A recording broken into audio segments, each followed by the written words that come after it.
ready? All right, we're going to get started. I'm going to be talking about connecting to Biolink in multiple ways and present some of the data that we've found through our efforts with social media and talk about how you can get on the Biolink website. So, without further ado, I'm Sandra Porter. I'm one of the co-PIs on the Biolink grant, which is a National Advanced Technology Education grant funded by the National Science Foundation and based in San Francisco here, but with people scattered throughout the country. Our website that I'm going to talk a little bit about today is biolink.org. You can also get there by typing biotech.org, easy to spell. And if you like the www, you can add that, but it's not necessary. You'll get there either way. So before we go any further, I'm interested in knowing a little bit about you. How many people here are associated with biotech programs of some kind? And you all sit together. All right, so you're a known quantity.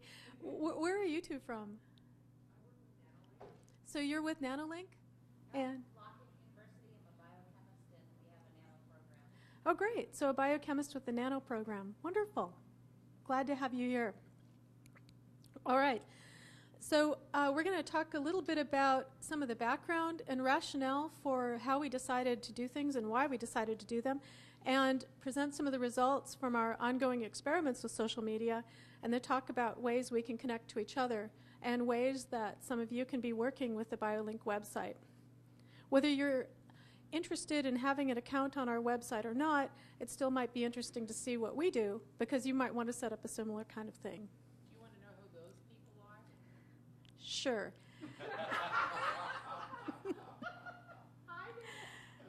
Okay. Introductions. So we have Linda Smarzik with Austin Community College and Richard Holman with Idaho National Laboratories? Department of Energy. Oh, the department, yeah, DOE. Okay.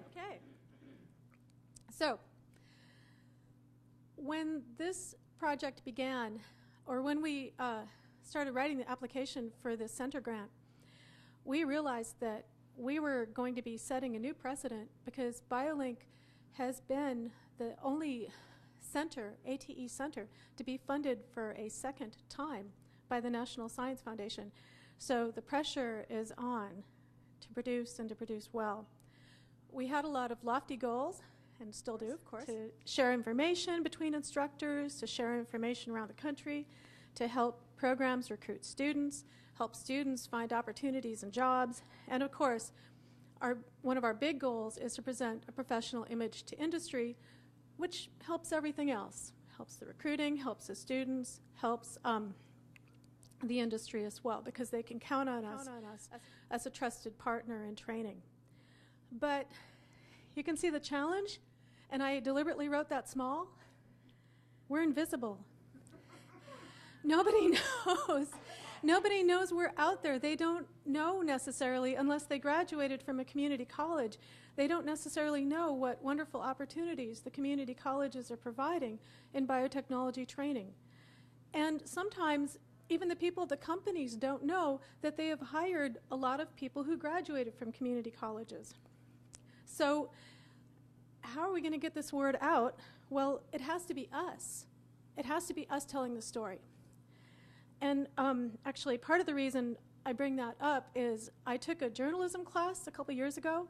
Actually, it was by mistake. I meant to take scientific communication, and I didn't realize that was journalism. But anyway, it was at the University of Washington, and we had this assignment where we needed to write about something happening in the scientific field. And we had written, as another assignment, a press release about a lab at the University of Washington that had collaborated with a small company, and they had gotten a $100,000 SBIR grant.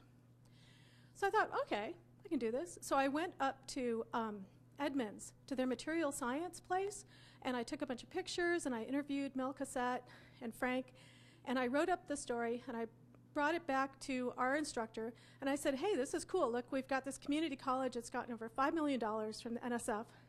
And she said, how's that news? And I went, what? We're writing press releases for $100,000 for the University of Washington, and $5 million to a community college is not news?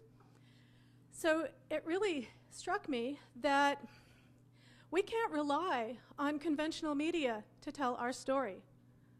We need to be the ones who take control. So as part of our Biolink grant, we decided to change the paradigm with traditional websites and try to enlist all of our partners around the country in working on the website and getting the word out, because it just doesn't make sense for one person to try to put up all the wonderful things that all the colleges are doing. Besides, who knows any program best but the people who are teaching in them? So we're trying to get everybody involved, give everybody a voice, and like the birds who tweet to each other, we're trying to improve the communication within our community as well, because not only can the outside world learn what wonderful things are going on with all the biotechnology programs, but the programs, if we communicate better with everyone else, we also communicate better with each other, and the word can spread. Just like a flock of birds can twist and turn and move with the tides and go to the best place, we can do the same. Some of what I learned, I really have to give credit to my experience in the alternative media, because I've been a blogger for, gosh, since about 2005 now. I got recruited to an enterprise called Science Blogs, which was run by Seed Media, and it turned out to be a rather interesting experiment. There were about, there's still, Seed Media still exists, Science Blogs still exists. But when we started, I was like in the second wave of bloggers, and there were about 60 of us who communicated a lot. And one of the people in that list of bloggers in the black thing over there became kind of a community manager type. He was actually teaching biology at a community college in Research Triangle, and he started organizing these yearly meetings called Science Online. He ended up working as a community manager for the Public Library of Science. His name is Boris Zikovic. Now he works as a community manager for Scientific American, and he really promoted a lot of strong connections between all the different bloggers, because they wanted us as much as possible to write about the same things so they could promote it, so they could advertise it. We all got on Twitter at the same time. We all got on lists of each other so we could follow all each other. We're all going to Science Online and going to all these meetings, and it became a really tight community. Even now, I can look at my LinkedIn map, and I can look at all the people who've been involved in the scientific blogging community and see they are very tightly connected to each other. And many people have gone on to a lot of incredible places. A lot of our bloggers have gone to Discover, to Scientific American, to Wired, to PLOS, to Nature. We're becoming Seed is becoming National Geographic. So they're going on to amazing things. And the point I'm bringing up is that because everybody was writing, our Google PageRank went up to 6 for almost all the pages, and everybody, probably even the people who wrote the least, were still getting 10,000 page views a month. And for Seed, or Science Blogs, typical views are more like 4 million a month if we add up everything. Okay? The word got out. Linnea, you had a question. How many people know what a LinkedIn map is? Okay, a couple people know what a LinkedIn map is. We'll come back to LinkedIn a little bit later. Yeah. No, that's a good point. You might leave people Right, behind. right. It's a map of a network of everybody who's connected to each other. Anyway, the point is, from Science Blogs, I learned a lot about social media and a lot from the professional journalists and all the bloggers who worked on it about how we promote stories, how we act as professionals, how we build our community. And my point is that it pays off. We have not yet really started blogging to any great extent on Biolink at all, but I want to show you in the graph here that when I started using Stat Counter in September, October, we were getting, say, like 5,000 page views a day. When I blog, you can see it goes up to 14,000. I mean, or Lisa Seidman blogs, or anybody posts blogs, our page views go up like crazy. And as we continue this is going to keep growing. So we can see whenever we write a blog post, if I look at the detailed stats, I can see the spikes. I can see things go up. I can see when people are interested in topics and how interested they are.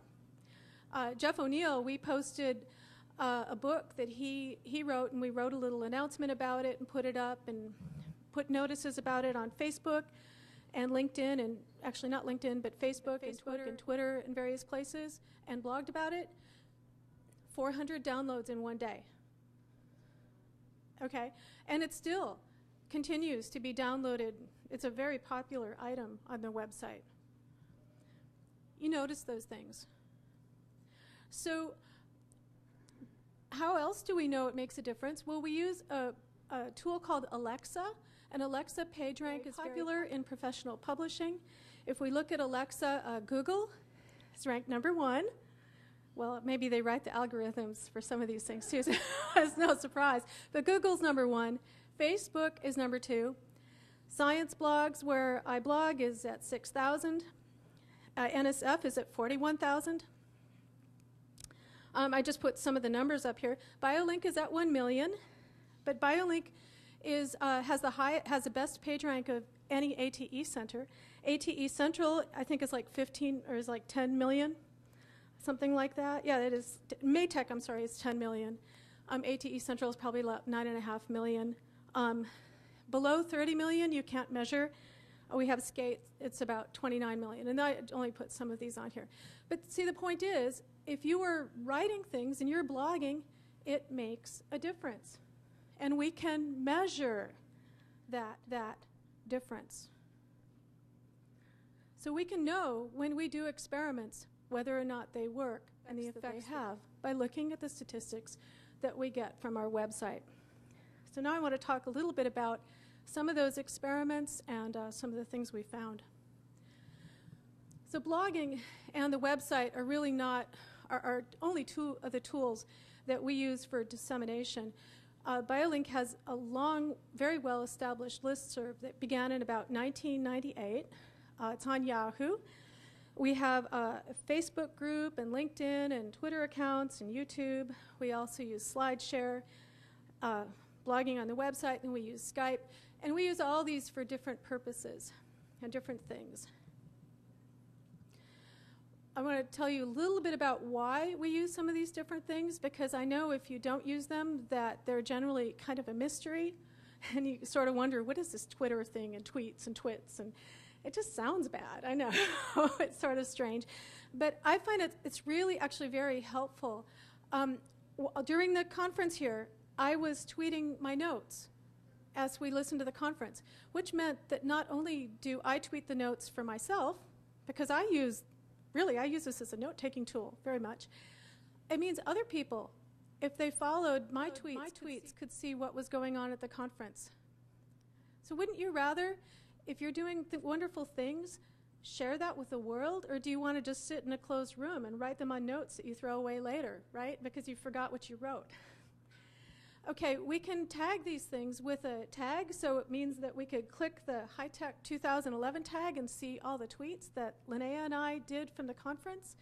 Other people could follow that tag, other people could click that, and other people could see all the tweets from the conference. Joanna? Question about blogging and tweeting for Biolink, right? So if I'm on Twitter and I follow Biolink and I get those tweets, you're doing the tweeting? I mean, there is like one or two people who for Biolink who blog for Biolink. I can't go in and post a blog post or something. No, you can go in and post a blog. I want you to go in and post a blog. I want everybody that wants to blog with Biolink. If you want to, email me and I'll send you the login and the password. That don't necessarily mean me. That's how you get most Right now it's mostly me, but there's no reason that other people can't. Okay? So you do these series of tweets. And Yeah. So let's say during one lecture, how many tweets would you routinely do? It depends. I mean, it depends if I find it interesting or not. Or it depends if I can... I tend to use multiple methods of taking notes. I mean, I'll often type in like a notepad or pages or some sort of note-taking thing, and then I'll also tweet. But I sort of go back and forth. I mean, if everything is happening so fast and furiously that I can't take notes fast enough, then I might just type it in some sort of note-taking program and then paste it later if I find things I thought were really interesting. How many tags do you use to keep track of which notes, which tweets came from this conference, what lecture? Yeah, you can see, so the tag is this, there's a hash mark. It looks like a sharp sign, but we call it a hash in computer ease. And then I used HI-TEC 2011.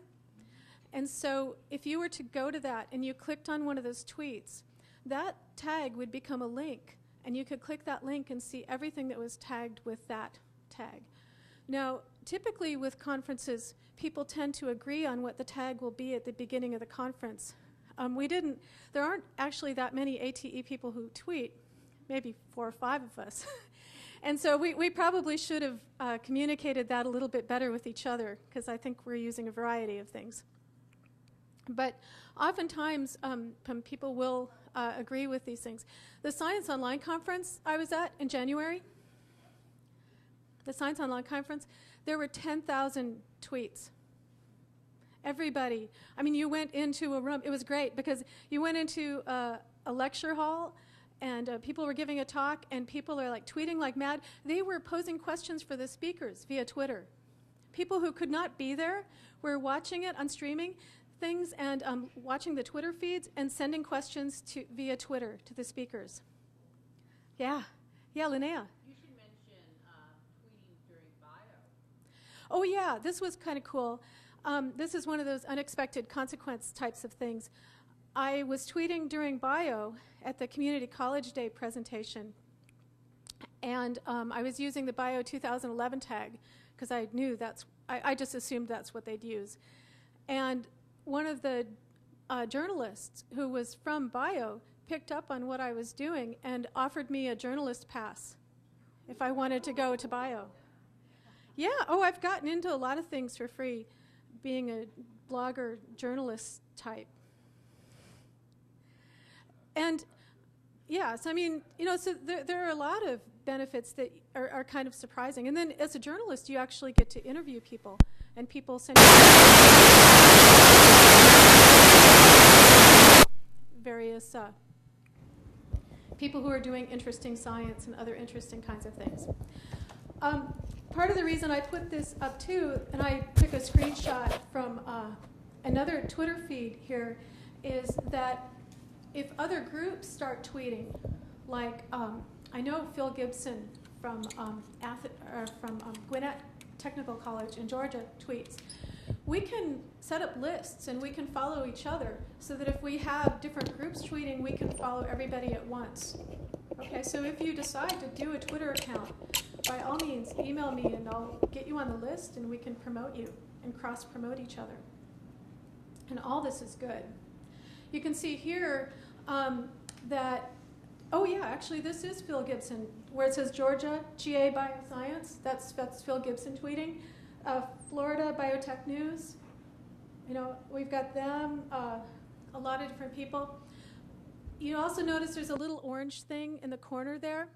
So we have a Twitter feed on the Biolink website, and I have to confess I haven't figured out how to make that appear with Internet Explorer just yet.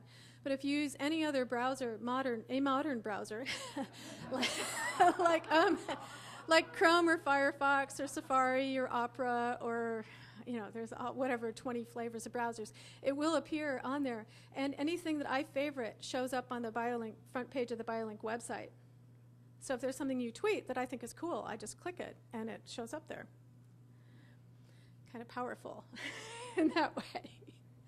I also use Twitter a lot when I'm reading web pages, because I'll see web pages, but I won't always have time to read them. So I'll tweet them to myself, and then I'll come back and I'll look at the things that I favorited or the things that I tweet, and all the links are shorter, and I can just click the links and then read the pages. Now you might be thinking, oh, this is a totally time-wasting kind of thing, but I I have to say I don't necessarily use Twitter every day. I use it in the line at the grocery store. I usually use it on my phone. So, I mean, I use it when I'm bored. I use it if I'm sitting on an airplane. You know, or sometimes I will just like check in and see what people are doing.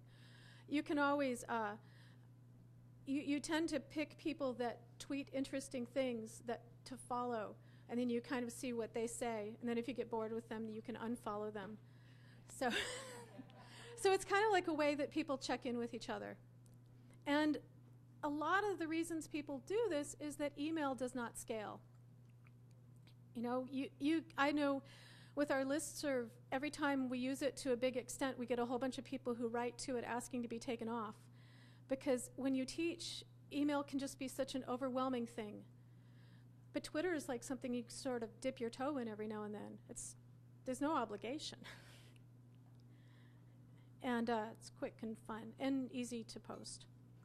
Okay, that's Twitter. We also use LinkedIn quite a bit. LinkedIn is something that we use a lot to teach professional networking skills to our students, because a lot of people are getting hired now via LinkedIn. Although I do know a guy who got hired via Twitter. That's still not as common. But LinkedIn, people do. They post jobs on LinkedIn. It's actually part of their business model that people pay to post job announcements on LinkedIn. You can search for job announcements on LinkedIn and post them in your group. And the Biolink group does quite well on LinkedIn, as I'll show you in a little bit. We use Facebook as well, because a lot of people already use Facebook for fun. And it's really easy to post pictures and albums from workshops and photos on Facebook.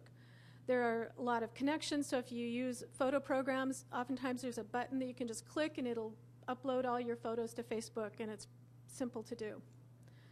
I'll make one comment. I have one question. Working with industry, through our advisory committee, we were talking about Facebook. And everyone there said, oh God, I don't use Facebook. It was overwhelming, almost like stigma around Facebook. Do you find that with your colleagues? Or? Well, yeah, with some of my, well, it depends. With some of my community college academic colleagues, yeah. With my industry colleagues, my software colleagues, no. In fact, there's some really cool stuff on Facebook. There's a cell culture group that posts new pictures, molecular probes, posts new pictures of stained cells every day. You know, there are a lot of really cool things that you can find on Facebook that are very useful. But I know some bigger corporations are kind of stodgy about it, but yet you also see a lot of corporations like HI-TEC and Biorad that would just say, like us on Facebook, and you'll have a chance to win an iPad or something like that. So they're really trying to use it as a way to connect with their customers. Marketing loves it. But we added Facebook because it's easy to use. Okay, so different types we use for different purposes. I said we use Facebook, we use Twitter, we use LinkedIn. We also use YouTube. We have a couple different YouTube channels where we post videos, presentations and conferences.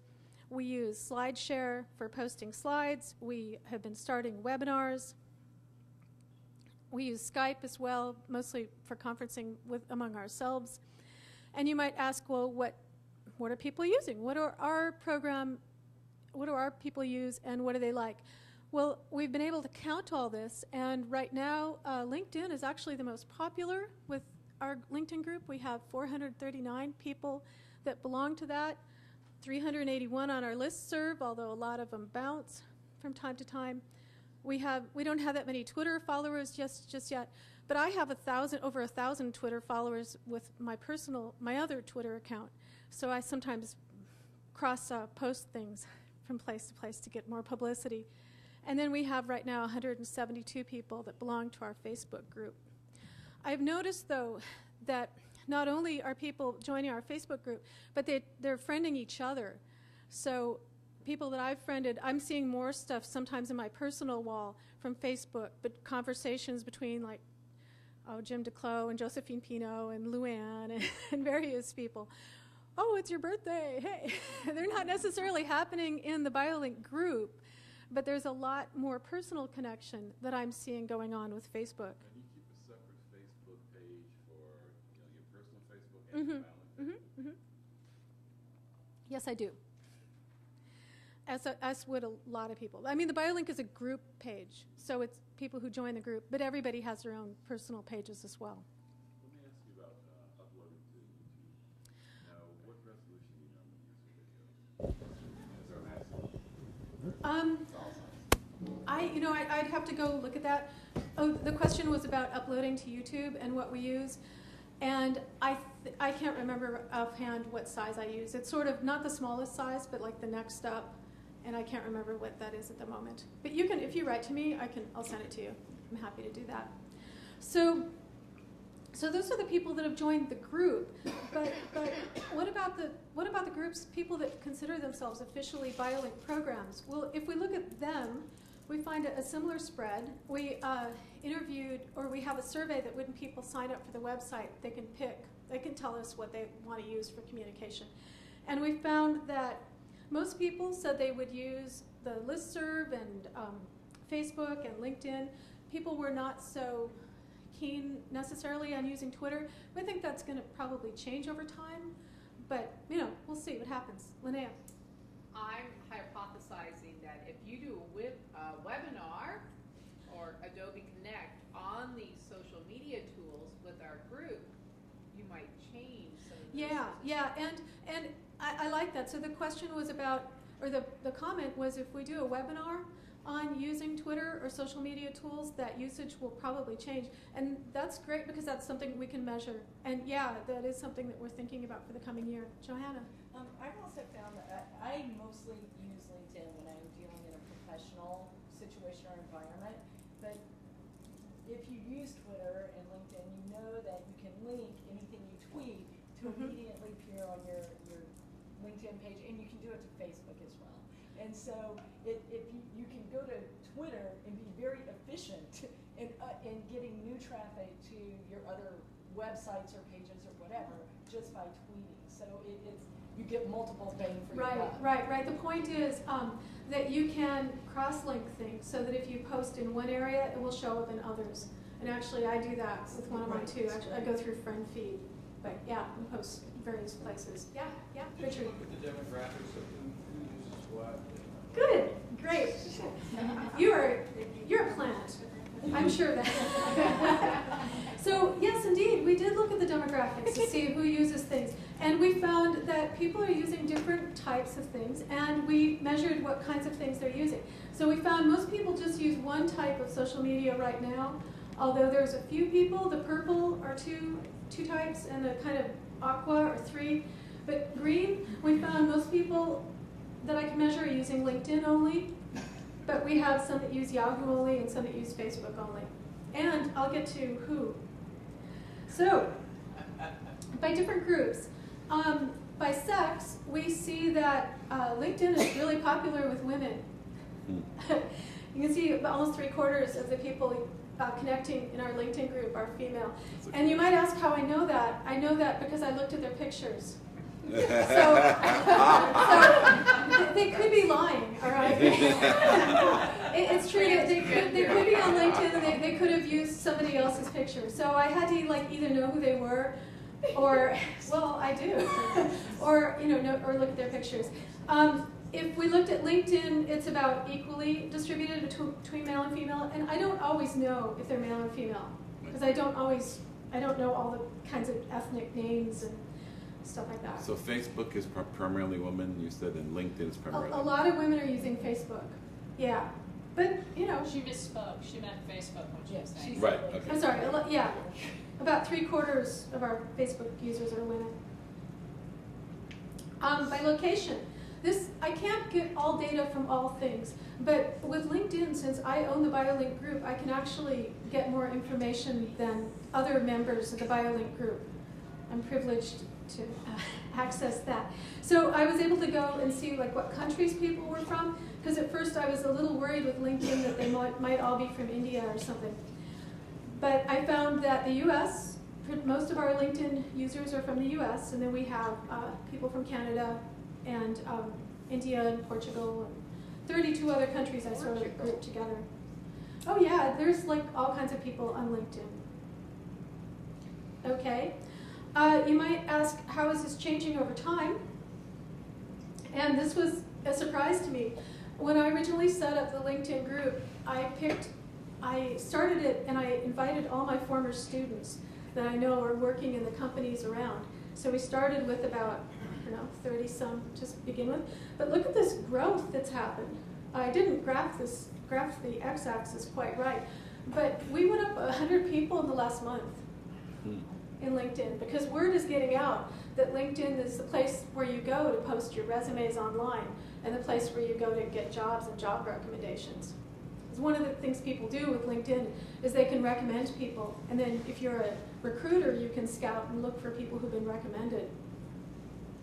So it's been growing like crazy. I was really impressed by that. It's like carbon dioxide concentration. The other thing, right, yeah. The other thing that was sort of surprising is that I expected with Facebook and the listserv and some of the methods we used that we would have people that we knew who were somehow connected to the biotech programs. With LinkedIn, however, it's been very different, because see that blue that I listed as biotech? Those are actually industry professionals. We don't know them.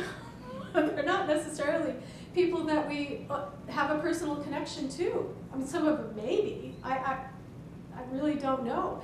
But it was quite a surprise to me to find out that they weren't necessarily the biotech teachers or the biotech instructors. Some of them are, and we found students. But that's the whole point of LinkedIn. Right, but this was not something, and the only reason I could do this is because I own the group, so I could look at their profile and see what they called themselves. I could see where they worked, and I could see all this stuff that not everybody can see unless they open it up. So, yeah, that was kind of amazing. LinkedIn, we got a lot more people than we were expecting from a lot more diverse areas.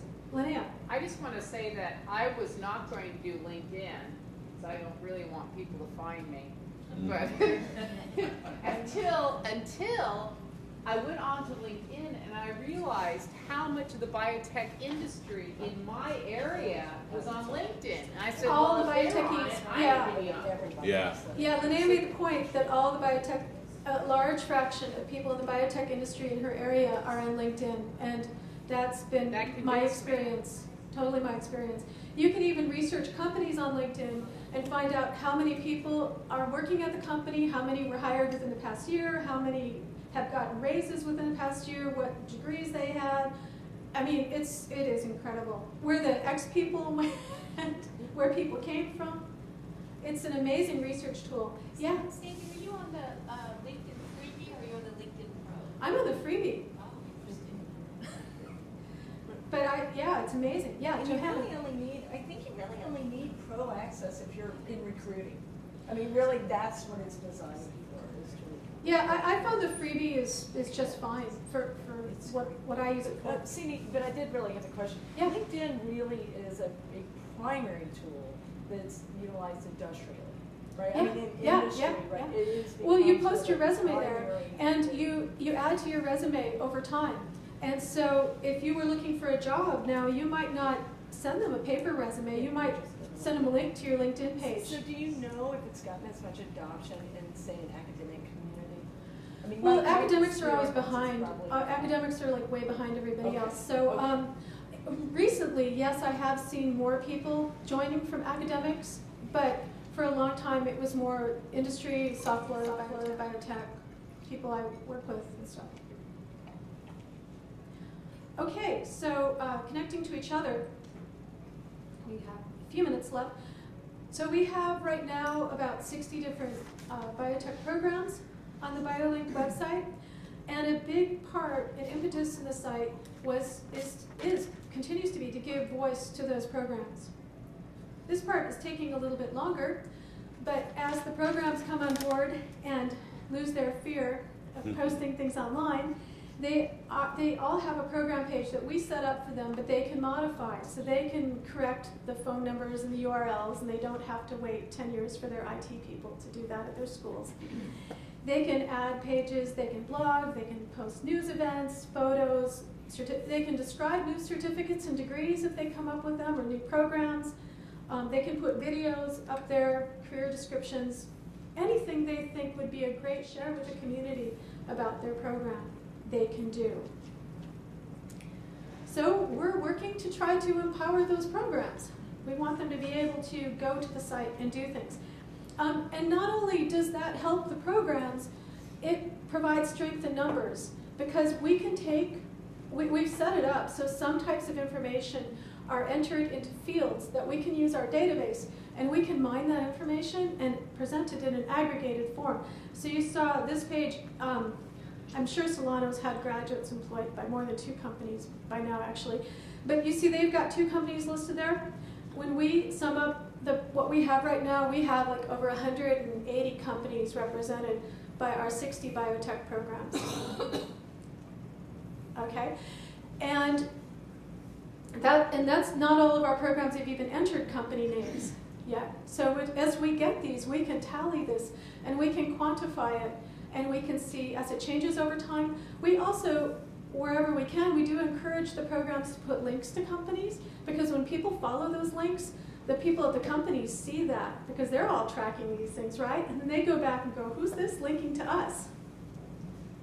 And they can come back and go, oh, wow, these people have had their students hired by a lot of places. It's almost like a de facto certification, because you can see, well, if all these companies have hired students from these programs, this must be a good thing. Kathy? Well, I was going to also add that you can put your state's trade organizations. So there is a feature for pick a state. And so in Minnesota, we have 3 trade organizations. You go to that website, and they have a whole list of companies that are...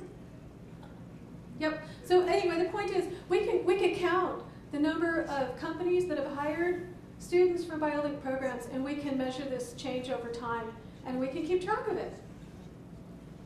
Not only does that tell the companies something, it tells, the students. It tells, if you're a student and you want to get a job, right, you can say, whoa, students have been hired from these programs. Maybe I want to go there.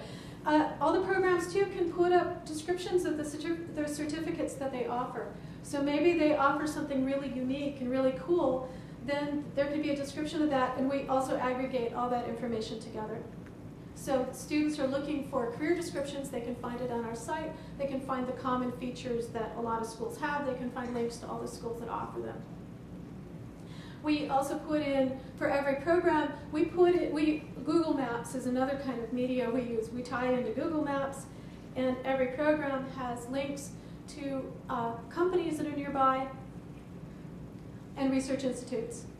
So they can click that button, and they can see all the different companies and the addresses and where they're located relative to the school. We're thinking about putting in links to like jobs and stuff there too, because we can also do that by geography using some of the other media tools that we know about. So those of you that are interested in blogging, I thought I'd give you just a little brief introduction here at the end of how to get started. If you want to blog and you have a login, that's great. If you do not, you can get in touch with me. And actually there's a contact link on the website. You can use that, or you can write to Sandy at bio-link.org, and I'll put that up at the end if you forget. And anyway, you log in. There's a link that says login that you can't see, but you log in, enter your name and password. If you forget it, no big deal. There is a request new password tab, and it will email you a new password. This can be complicated because sometimes people don't know what email they used, but you can write to me and I can always change your password, okay, and get you a new one. No big deal. So you log in. Once you've logged in, on the side you have your own little personal directory here, and this has, actually you get directories of all the Biolink members and programs and all their addresses and information, and a map. There's also a user guide that you can see that tells you how to post stuff, a link to create content if you want to make news articles or certain kinds of pages. And there's a workspace, so if you want to write things but you're not quite comfortable with releasing it out into the wild, you can write it on the pages and just save it, and review it later and then publish it when you're ready. And then of course everybody has a blog they can use if they want or not use if they want.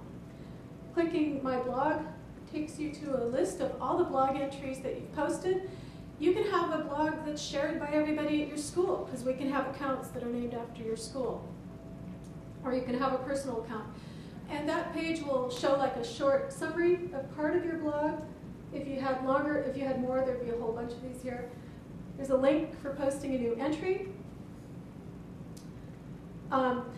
It looks like this. There's a spot to put a title. If you want to, I put in a new button now. So if you wanted to upload a picture, you could upload a picture, and it would put it in a certain spot on your blog, and it would be sized nicely, so it wouldn't break the website. And then there's a spot where you can type your blog post. I put in something that has all the icons from Word pretty much, so you can almost write it or cut and paste. There can be a little bit of trickiness here because the program converts what you type into HTML, and that is not perfect, but I'm happy to help. And it gets easier. Once you've done it, it gets to be pretty easy. And when you're done, you can either save it, it'll show up in your workspace after, or if you're ready to publish, you click published and click save, and then it shows up. And we had a workshop at Biolink where we got a bunch of people blogging, all right, for the first time. It was so cool. And so you can see here on the side, we have a lot of people now who've at least posted one blog.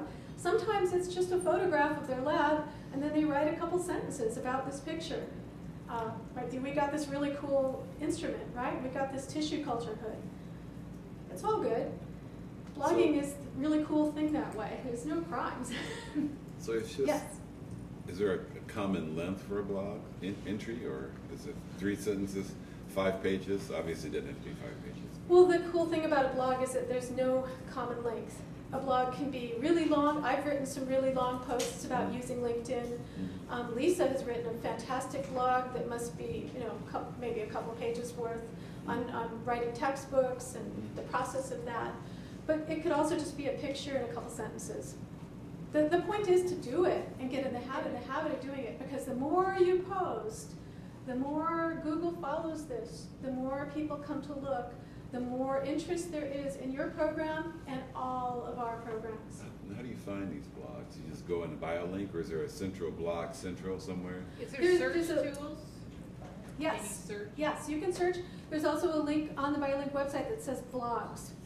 You can click that, and it'll take you to them. And here you can see that there's a menu, actually. I clicked it to open it up. You can see the people who've blogged.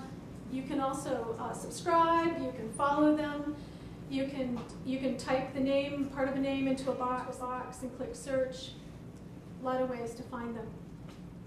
But you can find subject matter too, right? Yeah, you can also search by subject matter. Yeah. So that's the end. I'm Sandra Porter, once again, at biolink.org, Sandy at Biolink. You can email me if you have questions. And that's done with my presentation. We've got time for more questions if we have them. Exciting. Questions? More? No more? Just say that's exciting. Obviously, you thought this through very well.